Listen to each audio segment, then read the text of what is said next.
Des jeunes enlevés à Madagascar, des personnes qui sont piquées mystérieusement en France ou encore au Royaume-Uni. Mais qu'est-ce qui se passe dans le monde? Hey guys! J'espère que vous allez bien.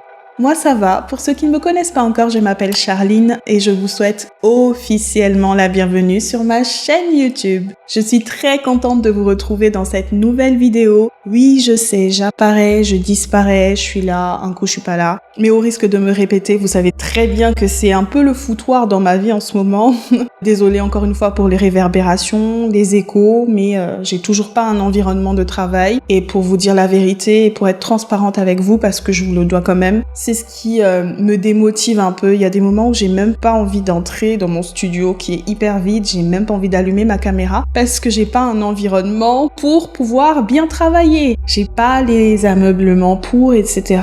Et je dois attendre parce que ça coûte beaucoup d'argent. Donc je dois économiser. Et donc guys, je vais vous demander d'être encore un tout petit peu patient. Je sais que c'est énervant et frustrant et en plus vous êtes des gros impatients, j'ai jamais vu ça.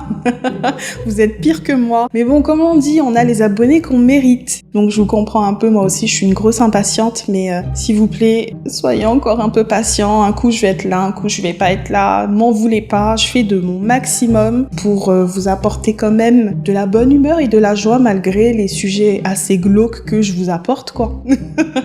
Dans cette vidéo, je vais en profiter pour introduire un nouveau concept sur la chaîne. Donc en plus des true crime et des histoires paranormales que vous adorez tant, je vais aussi introduire les sujets d'actualité sur des faits sociétaux, des sujets assez touchy qui me tiennent vraiment à cœur, qui méritent quand même qu'on ait du regard, qu'on ait notre opinion là-dessus. Donc pour commencer cette rubrique, je vais vous parler de plusieurs séries d'enlèvements et de piqûres sauvages qui se sont passées dans mon pays Madagascar, en France et également au Royaume-Uni. Est-ce que vous êtes prêts? Installez-vous bien confortablement, posez votre petit like, abonnez-vous si ce n'est pas encore fait, activez la petite cloche pour ne pas rater mes prochaines vidéos, surtout en ce moment où je suis assez irrégulière, et entrant dans le vif du sujet.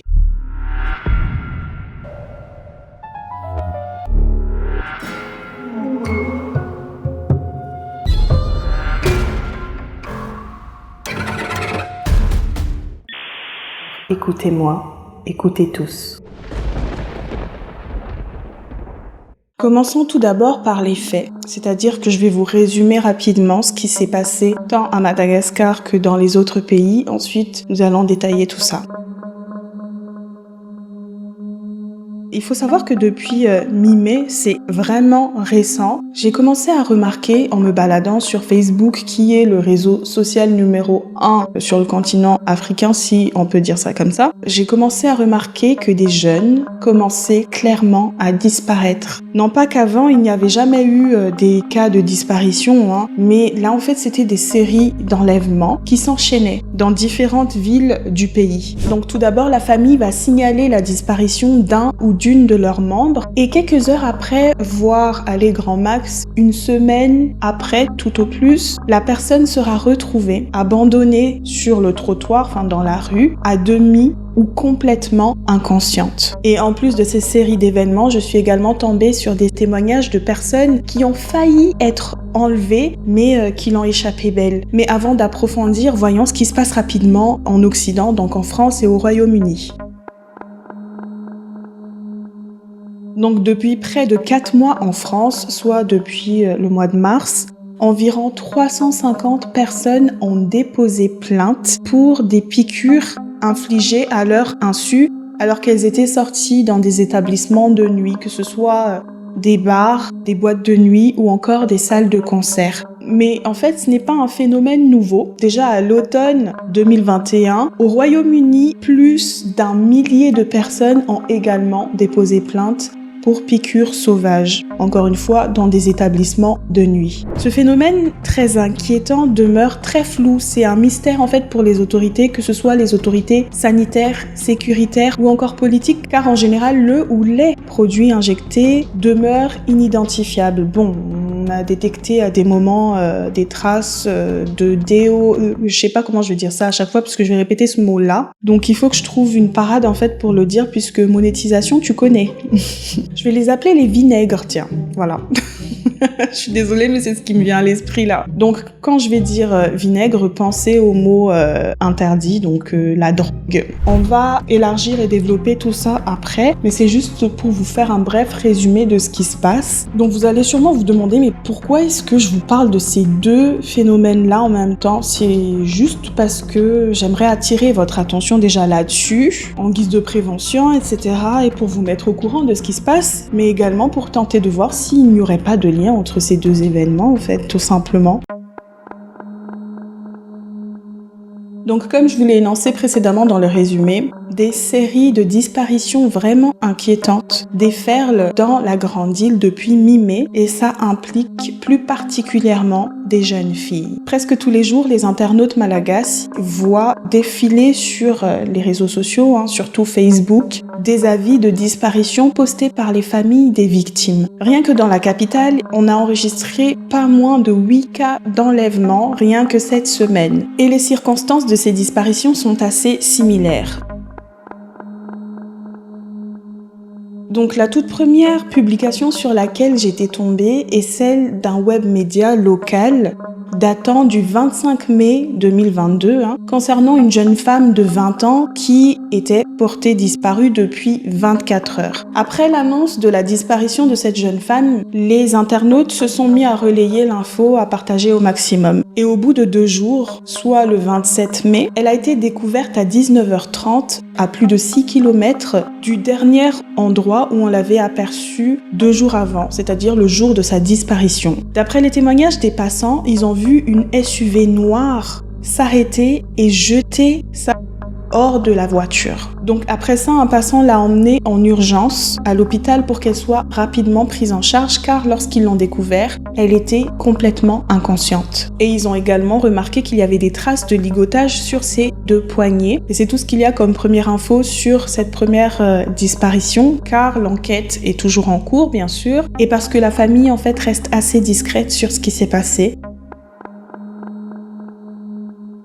Le 26 mai 2022, 2 frères âgés respectivement de 12 et 14 ans ont disparu à Muramanga, qui est un district situé dans la région à Laucha Mangur. Donc là, on quitte la capitale où il y a eu la première victime précédemment. Donc d'après les témoignages, ils étaient partis au lycée et ils n'étaient plus revenus. Donc les familles ont tout de suite diffusé un avis de recherche sur les réseaux sociaux qui ont été relayés. Donc les jours passent et les garçons demeurent introuvables jusqu'à ce jour où ils ont été découverts à plus de 160 km de leur ville de résidence, à Ambatondrazaka. Donc, d'après les témoignages des garçons recueillis plus tard, ils ont fini les cours à 11h et sur le chemin du retour pour rentrer chez eux, ils ont croisé un homme qui était adossé contre une voiture. Là, la couleur n'a pas été précisée, mais ce qui a été précisé, c'était la carnation de la personne. Donc, c'était une personne noire, tout simplement. Pas typée asiatique, mais typée africaine. Comme vous savez maintenant qu'à Madagascar, il y a plusieurs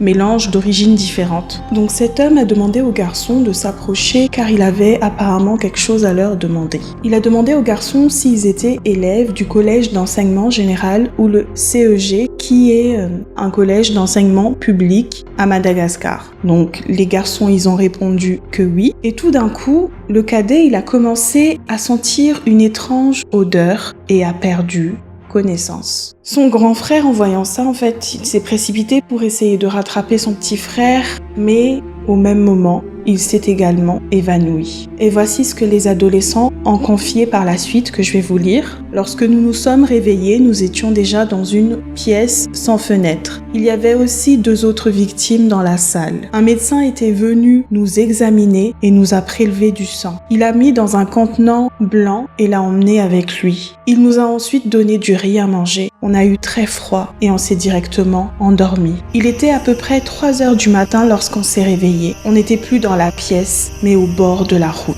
On a alors marché jusqu'à la ville. Après plusieurs heures de marche, nous avons croisé des gens et nous leur avons demandé où est-ce qu'on était. C'était là qu'on avait su qu'on était à plus de 160 km de notre maison. Nous étions à Ambatondrazaka. On s'est alors rendu au poste de police le plus proche et ils ont appelé nos parents. Ces enfants ont déclaré ne pas connaître l'identité des ravisseurs et selon les rapports, ils sont déjà auprès de leur famille actuellement et devront être soignés.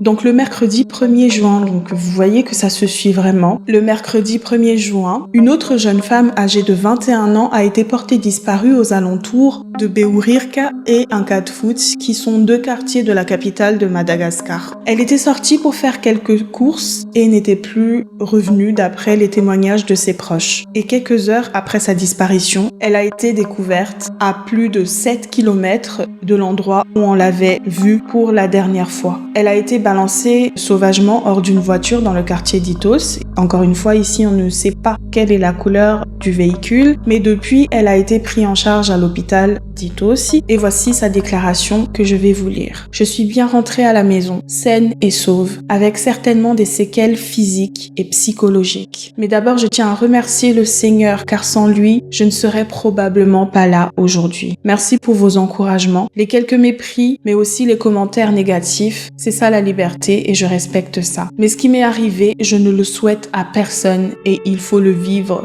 pour le croire. Je suis avant tout un être humain, une épouse, une mère, une fille qui aurait pu perdre la vie et j'aurais laissé mes enfants sans mère, mon mari veuf et mes proches désemparés, mais je suis là, bien vivante et c'est le plus important. Je ne néglige pas ou sous-estime toutes vos questions sur ce qui s'est passé, mais tout ce que je peux vous dire, c'est que ça m'a semblé être une éternité en enfer. Et détailler tout cela n'est pas ma priorité. Et si je ne suis pas prête à en parler, c'est que je ne veux pas revivre encore et encore ces souvenirs à chaque fois que vous me le demandiez. Respectez ceci comme je respecte tous vos jugements. Pour finir, faites attention à vous. Le monde est plein de surprises et de mauvaises personnes. N'arrêtez pas de prier. Waouh, c'est très poignant et on lui souhaite un prompt rétablissement. Et moi, je comprends tout à fait parce que je pense qu'on ne sort pas indemne psychologiquement d'un enlèvement. Donc, je comprends tout à fait sa réaction et nous allons passer à la prochaine victime.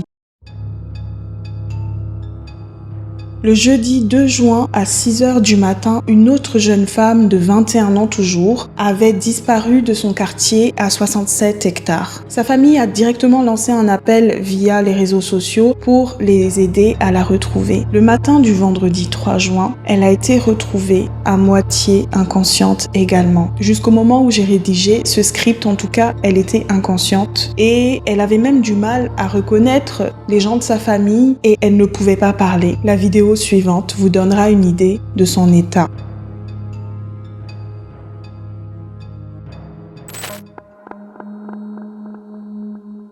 Donc maintenant, nous allons passer à la prochaine victime et nous sommes toujours le jeudi 2 juin, mais cette fois-ci à 12h15, où la grande sœur de la victime a publié un post très inquiétant sur son compte Facebook. Dans ce post, elle disait que sa petite sœur avait disparu alors qu'elle venait de se réinscrire dans un institut d'apprentissage de la langue anglaise à Impefilua. Donc au moment où elle avait terminé sa réinscription, elle a commencé à se sentir vraiment bizarre. Alors elle a envoyé un SMS à son père pour lui dire qu'elle avait des vertiges et qu'il y avait un homme vraiment bizarre à côté d'elle. Donc pris de panique, le père a immédiatement prévenu la mère ainsi que la grande sœur de la victime pour leur parler de ce texto vraiment étrange que la victime avait envoyé. Après ça, la famille, elle a tenté de joindre la victime au téléphone, ils ont tenté de l'appeler, mais malheureusement, le téléphone était déjà éteint. Et c'est donc après ça, vers 12h15, que la grande sœur, elle a publié son post sur Facebook pour signaler la disparition de sa petite sœur. À 13h33, soit un peu plus d'une heure après avoir annoncé la disparition de sa petite sœur sur les réseaux, elle a ensuite publié une vidéo que vous voyez là. Donc dans cette vidéo, la grande sœur ainsi que la mère ont annoncé aux internautes qu'ils ont finalement retrouvé la victime dans le quartier de 67 hectares alors qu'elles étaient en partance pour les urgences. Et d'après les explications de la mère de la victime que vous voyez à l'écran, elle était complètement inconsciente lorsqu'elles l'ont retrouvée. Elle était effrayée et traumatisée et elle avait même du mal à reconnaître les membres de sa famille. De plus, elle entrait dans une sorte de crise de panique et à chaque fois qu'un homme tentait de l'approcher, elle paniquait et elle entrait en crise. Sa mère a également remarqué des traces de piqûres sur elle, comme si le où les ravisseurs lui avaient prélevé du sang car sa main présentait une marque de piqûre. Plus tard, vers 15h55, la grande sœur de la victime a republié une vidéo. Cette fois-ci, elle était accompagnée du ministre de la Sécurité publique pour donner plus de précisions sur ce qui est arrivé à la victime. Ils ont confirmé que les ravisseurs ont fait une sorte de piqûre sur la main de la victime et c'est à la suite de cette injection qu'elle avait perdu connaissance. Ensuite, des personnes de bonne volonté ont pris la peine de prévenir les parents de la victime pour qu'ils puissent la récupérer car ils l'avaient retrouvée. C'est après ça qu'elle a été envoyée à l'hôpital et qu'elle a reçu la visite des membres du gouvernement. Il a été aussi demandé à ce qu'une analyse sanguine soit effectuée afin de détecter d'éventuelles substances qui lui auraient été administrées. Et le vendredi 3 juin, sa famille rapporte qu'elle n'arrivait toujours pas à reconnaître ses proches et qu'il lui arrivait encore de faire des crises de temps à autre. Par exemple, il lui arrivait de piquer des crises en disant que les hommes qu'il avait enlevés allaient venir la récupérer. Et à part cela, ils ont également remarqué sur son index une marque en forme de V. Ils ignorent quelle est la signification de cette marque, mais en tout cas, voilà, l'enquête se poursuit actuellement et aux dernières nouvelles, elle est toujours à l'hôpital sous surveillance. Je vais maintenant terminer avec ces deux jeunes adolescentes qui ont également été enlevées. Bien sûr, la liste n'est pas exhaustive. Les séries d'enlèvement ont continué après que j'ai rédigé ce script. Donc, s'il y a vraiment des rebondissements dans cette affaire, je vous ferai des updates. Mais je vais terminer avec ça pour que vous ayez vraiment une idée de l'ampleur de ces séries d'enlèvement à Madagascar actuellement. Donc, au moment où j'écrivais ce script, je suis également tombée sur la vidéo de deux jeunes filles autour de 13-14 ans par là, qui ont été retrouvées vendredi dernier, c'est-à-dire le 3 juin à 19h30 à peu près par là. Elles ont été découvertes, comme vous voyez sur la vidéo, allongées par terre dans le quartier d'Amboitsu, qui est un quartier de la capitale, encore une fois. L'une d'entre elles était complètement inconsciente, tandis que l'autre était dans un état de convulsion. C'est un chauffeur de bus qui a découvert ces deux jeunes filles et qui les a emmenées au poste de police à Ambatrouka. Et Ambatrouka, c'est à côté de mon quartier. Ça me fait froid dans le dos. Et elles ont ensuite été emmenées à l'hôpital à Chiera. Donc au moment où je rédigeais, on n'avait pas encore beaucoup d'informations, mais après, les filles, elles ont raconté ce qui leur est arrivé. On en parlera plus tard. Donc sans grande surprise, la psychose s'est installée dans le pays face à ces séries d'enlèvements hyper inquiétantes. Parents, amis, familles, universitaires, les politiciens et finalement toute la population sont vraiment inquiets. Tous ont peur que ou un membre de leur famille se fasse enlever, soit les prochains sur la liste. Et au vu de la gravité de la situation d'ailleurs, les autorités se sont mobilisées. Les mesures de sécurité ont été renforcées. D'ailleurs, le chef d'État ainsi que les membres du gouvernement suivent de très près ces séries d'enlèvements, ainsi que leurs évolutions afin que les ravisseurs soient identifiés et sévèrement sanctionnés. Et donc, en attendant, les autorités politiques, sécuritaires ou encore sanitaires exhortent les parents ainsi que l'ensemble de la population à garder un œil sur leurs enfants et voilà, à rester vigilants. Si on se concentre sur le profil des personnes enlevées, on remarquera que ce sont des jeunes et majoritairement des jeunes femmes, des jeunes filles âgées de 12 à 23 ans, 25 ans par là, et qui n'ont aucun lien entre eux. Les points communs entre toutes ces victimes, ce sont bien évidemment les marques d'injection qu'elles avaient sur le corps, mais aussi l'état dans lequel on les avait retrouvées. C'est-à-dire que les ravisseurs les ont jetées sauvagement hors de la voiture en étant à moitié ou complètement inconscientes. C'était comme si les victimes avaient subi une sorte d'anesthésie générale car elles étaient presque toutes affaiblies et inconscientes au moment où on les avait découvertes. Et certaines d'entre elles convulsaient. C'est fou, on se croirait réellement dans les films où il y a des mafieux et avec les enlèvements, etc. Et pourtant, c'est vraiment la réalité, c'est effrayant. Petit disclaimer quand même, ici je tiens juste à informer le plus grand nombre sur les informations qu'on a déjà. En aucun cas ici je cherche à entraver le travail des enquêteurs ou encore ceux des médias. Je tiens juste à relayer l'info qui est consultable en ligne de toute façon. Et puis voilà. Donc, ce que l'on sait d'après les témoignages des personnes qui ont été enlevées ou qui ont failli être enlevées, c'est que ces criminels utilisent des véhicules pour enlever leurs cibles. Et ce qui revient le plus souvent dans les témoignages que j'ai vu passer, je vous ai pas tout lu ici, mais il y en a eu pas mal. Ce qui revient le plus souvent, c'est une SUV noire avec des vitres teintées. Tandis que d'autres parlaient plutôt de véhicules utilitaires gris. Dans un témoignage, j'ai également vu que il y avait un chauffeur avec des cheveux gris, plus 2 hommes à l'arrière, tandis que d'autres parlent de 3 hommes plus une femme. Celle-ci, elle est revenue assez souvent. Les hommes plus une femme, dans une SUV noire à vitres teintées.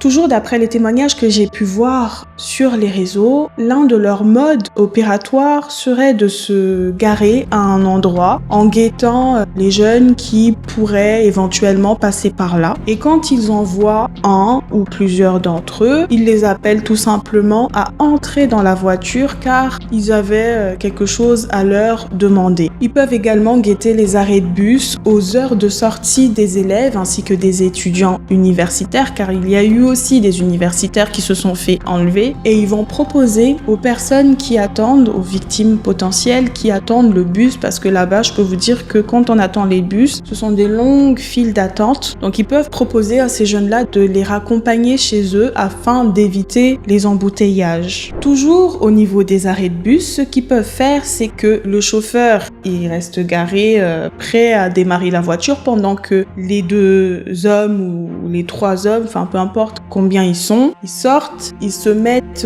à l'arrêt du bus. Derrière les potentielles victimes, ils vont placer un mouchoir imbibé d'une substance sur leur visage pour qu'ils perdent connaissance avant de les porter dans la voiture et de les enlever, tout simplement. C'est vraiment effrayant. Et cet autre mode opératoire que je vais vous lire, c'est celui qu'une des victimes, souvenez-vous, les 2 dernières jeunes filles là qui ont été enlevées que je vous ai parlé précédemment, la première dame les a rendues visite chez elle et donc lorsque la première dame les ont demandé ce qui est arrivé, elles lui ont raconté. Nous avons terminé les cours à 15h30 ce jour-là. Ma meilleure amie et moi étions rentrés ensemble car elle voulait me raccompagner chez moi. Au moment de nous séparer, on s'est rapprochés pour se faire un câlin quand 2 hommes sont venus vers nous et nous ont poussés. Nous n'avons échangé aucun mot avec ces hommes. Ils portaient avec eux une sorte de parfum qu'ils ont pulvérisé sur nous. Et ma meilleure amie a tout de suite perdu connaissance, tandis que l'un d'entre eux m'a tiré par le bras car j'étais encore consciente. Ensuite, nous avons marché une dizaine de minutes et ils nous ont mis dans une voiture. C'était une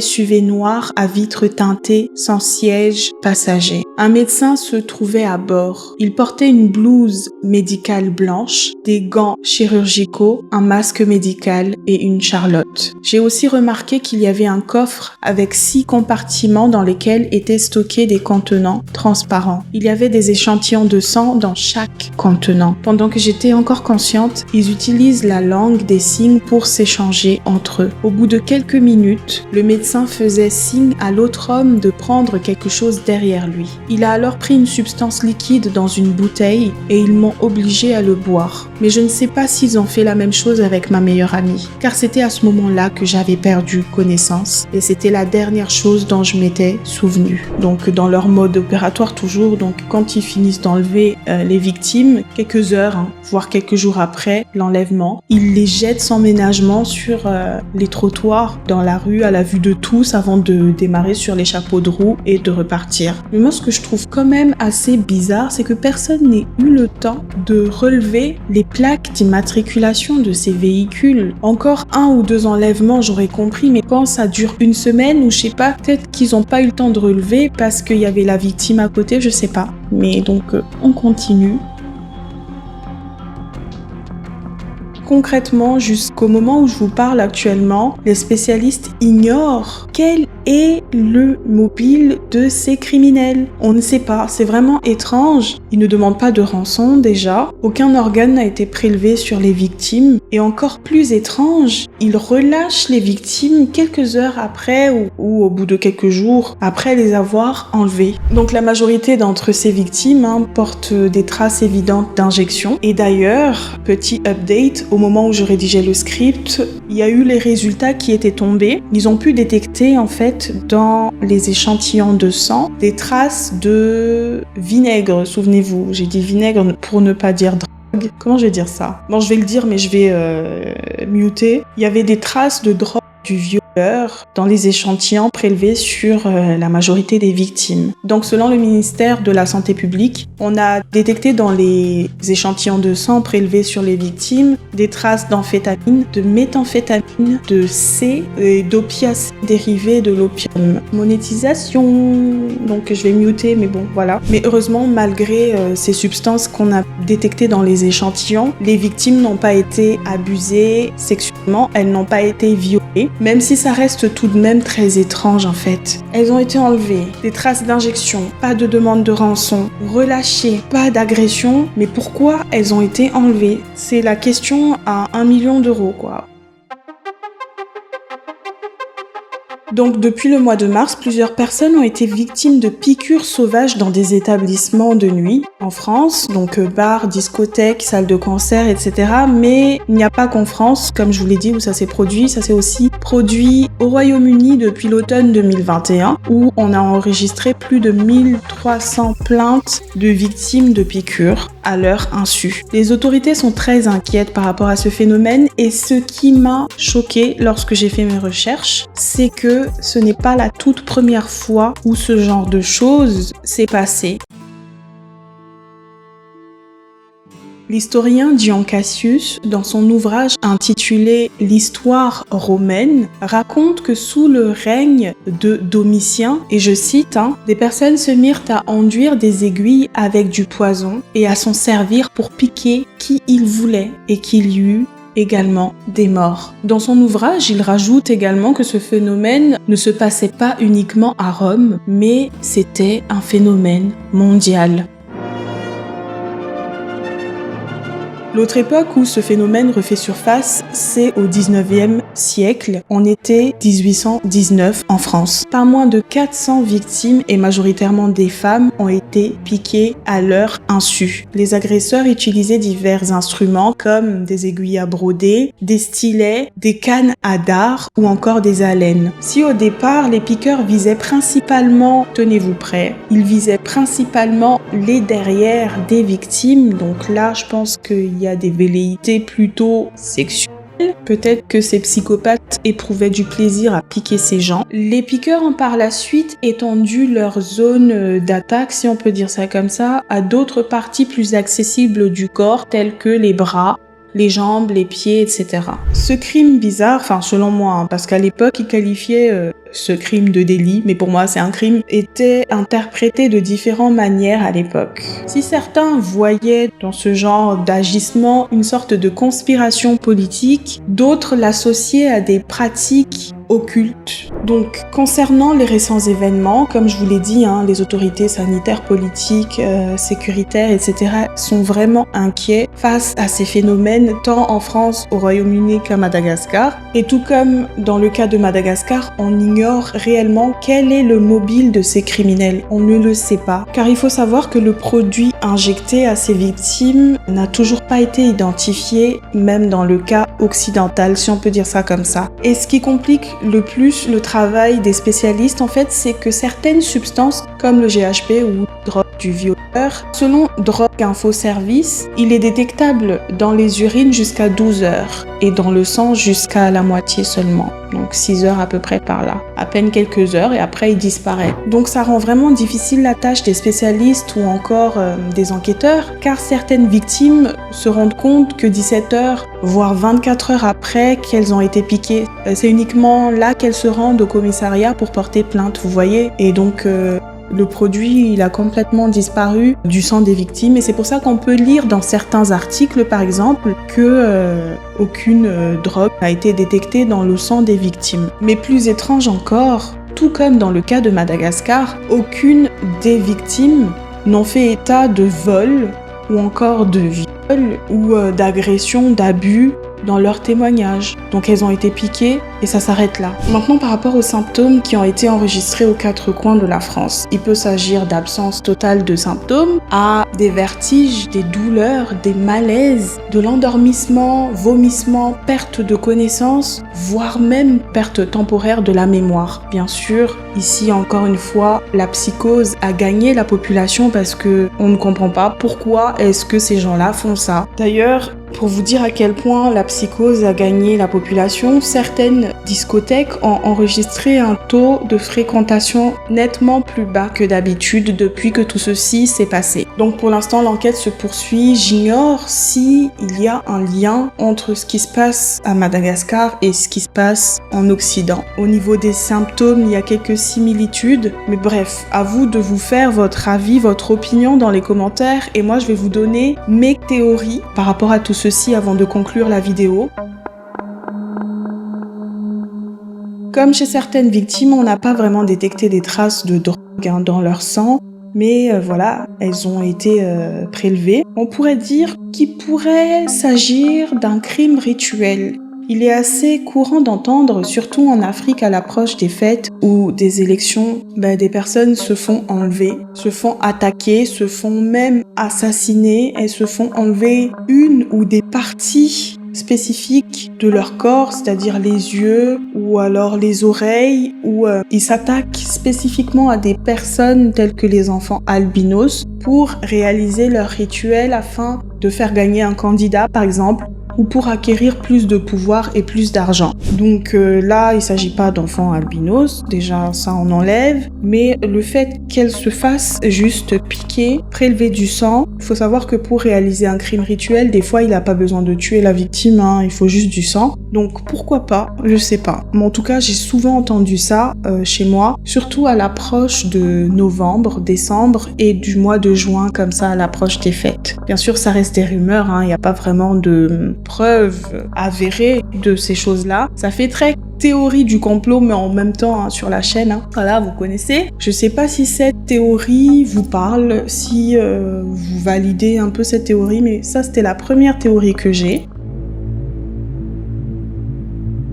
Donc pour la petite info, selon l'OMS, il est réalisé pas moins de 100 000 transplantations d'organes ou de greffes par an dans le monde. Et 5 à 10% de ces 100 000 relèvent des trafics d'organes, donc des transplantations illégales. Donc soit environ 15 000 transplantations par an. Ça fait beaucoup. Mais bien sûr, ces chiffres ne reflètent pas la réalité, bien qu'elles soient données par l'OMS. Parce que ça, ce sont les nombres qu'on a pu quantifier en termes de déclaration des transplantations dans les hôpitaux, donc des transplantations légales, et des quelques réseaux qu'on a peut-être pu démanteler. Bref, ça ne reflète pas la réalité. Si ça se trouve, il y a plus que 15 000 transplantations illégales d'organes dans le monde. Mais une chose est sûre, c'est qu'il existe dans le monde un important réseau de mafieux qui réalisent ces trafics d'organes. Ces réseaux sont comme un cancer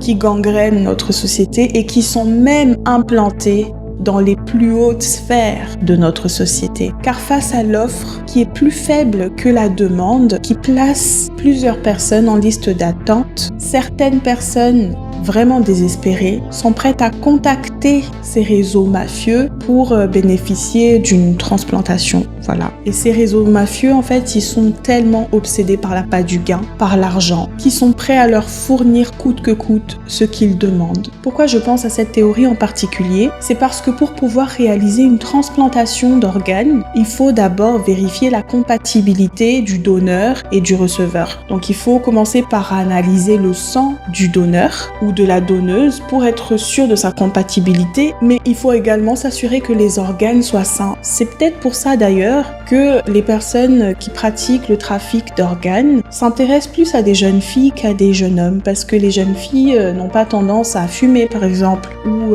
à boire de l'alcool, donc c'est pour ça peut-être qu'ils visent les jeunes filles plus que les hommes. Et là où l'hypothèse du trafic d'organes pourrait tenir la route, c'est parce que les victimes en majorité ont été découvertes avec des traces de piqûre tout simplement, et sûrement parce que le test sanguin n'a pas été concluant. C'est pour ça qu'elles ont été, heureusement d'ailleurs, relâchées. Mais souvenez-vous, dans les témoignages par exemple à Muramang ou des 2 dernières jeunes filles, en tout cas toutes les victimes ont vu un médecin avec des contenants en plastique, sûrement peut-être pour mettre les organes, qui sait. Et donc voilà, souvenez-vous de ça, il y avait bel et bien un médecin dans cette pièce sans fenêtre pour les garçons, et dans cette voiture sans siège arrière où il y avait un médecin avec ses contenants, etc., qui prélevait du sang. Je pense que voilà, le test n'a pas été concluant. C'est pour ça que ces victimes-là ont été heureusement relâchées. Et ce qui me fait penser qu'il y a forcément des victimes qui ont été enlevées. Je sais pas, il n'y a pas eu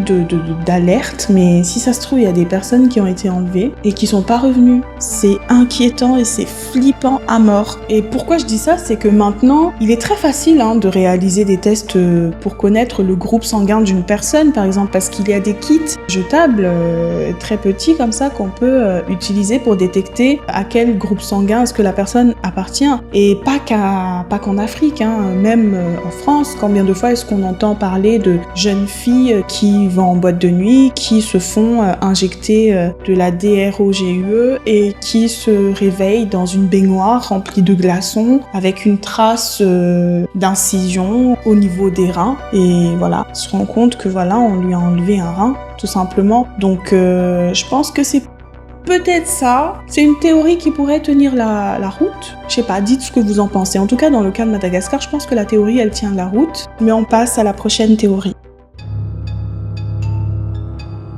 Donc, prochaine théorie, ça semble vraiment être tiré d'un film de science-fiction, mais franchement, vu ce qu'on vit dans notre réalité maintenant, c'est ouf quoi. Donc cette prochaine théorie, c'est le fait qu'on soit des cobayes à grande échelle pour une nouvelle substance illicite, pour une nouvelle drogue tout simplement. Ça pourrait peut-être tenir la route parce qu'on n'arrive pas à détecter. Il y a certaines victimes où on n'a pas réussi à détecter les substances qu'on leur a injectées. Donc voilà, si ça se trouve, ils essayent de diffuser à grande échelle une nouvelle substance sur le marché. Je vais vous lire un passage d'un médecin qui pense exactement la même chose. Si ça se trouve, voilà, c'est ça. Ou une nouvelle maladie. Je suis désolée, je suis pas là pour vous faire paniquer, mais voilà. Donc, je vais vous lire ce passage que j'ai trouvé dans un article. La question se pose également de savoir s'il pourrait s'agir d'une substance toxique qu'on n'arrive pas à déceler. Selon le médecin addictologue William Lowenstein, habitué à manipuler ces substances et président de SOS Addiction, l'hypothèse est plausible. On ne peut pas tout rechercher. Ça coûte très cher de rechercher la moitié ou les 3/4 des substances habituelles. Et surtout, le problème est que 6 heures après, on est déjà dans la difficulté de trouver le GHB. Les symptômes sont quand même intenses, inhabituels et ne correspondent pas à ce que les personnes connaissent généralement. Donc voilà, ouais. Si ça se trouve, soit ils essayent de faire une grosse expérience à grande échelle sur nous. Nous sommes les cobayes. Ça fait très théorie du complot, mais c'est plausible, ça tient la route, vu, voilà. On n'arrive pas à détecter les substances et des fois, passé 6 heures, on n'arrive déjà plus à détecter le GHB. Donc, s'il vous plaît, si vous faites piquer dès que vous le voyez, courez au commissariat pour ceux qui sont en France et même à Madagascar, courez, allez voir un médecin, etc. pour vous faire analyser le plus rapidement possible. Et ma dernière théorie, franchement, celle-là, elle est assez, elle rentre vraiment dans tout ce qui est théorie du complot de toute façon. Mais voilà, on veut essayer de semer la panique, la psychose. Je ne sais pas pourquoi, pour quelle raison, mais c'est ma dernière théorie, voilà. Donc j'arriverai même pas à la développer. Donc à vous de me dire dans les commentaires ce que vous en pensez, si vous avez une autre théorie. Mais donc voilà, you guys, pour cette affaire, bien sûr, un numéro vert a été mis en place à Madagascar que je vous mets sur l'écran. N'hésitez surtout pas à contacter ce numéro si vous êtes en danger. Faites attention à vous, soyez prudents. En France, pareil, partout dans le monde, soyez prudents tout simplement parce qu'on ne sait jamais. L'être humain est cruel, l'être humain est mauvais. En voilà la preuve. Donc faites gaffe à vous, dites-moi ce que vous en pensez. N'hésitez surtout pas à me dire vos théories sur tout ceci. Quant à moi, je n'hésiterai pas à vous poster des updates quand il y en aura. Mais donc je vais en arrêter là, you guys. Je vais pas dire j'espère que ça vous a plu parce que c'est triste quand même ce qui arrive. C'est trouvez inquiétant, posez votre petit like pour me soutenir, pour me donner de la force. Commentez, j'attends vraiment vos théories. Si ça se trouve, il y aura une personne qui trouvera la réponse. Et partagez cette vidéo au maximum pour que tout le monde soit au courant de ce qui se passe. Quant à moi, je vous retrouve très prochainement, j'espère, pour une nouvelle vidéo. D'ici là, prenez soin de vous. Fermez vos portes et vos volets et surtout, ne faites confiance à personne. Je vous fais plein de bisous. Si vous avez suivi la vidéo jusqu'ici, mettez en commentaire espoir. Et je vous love. Ciao, ciao!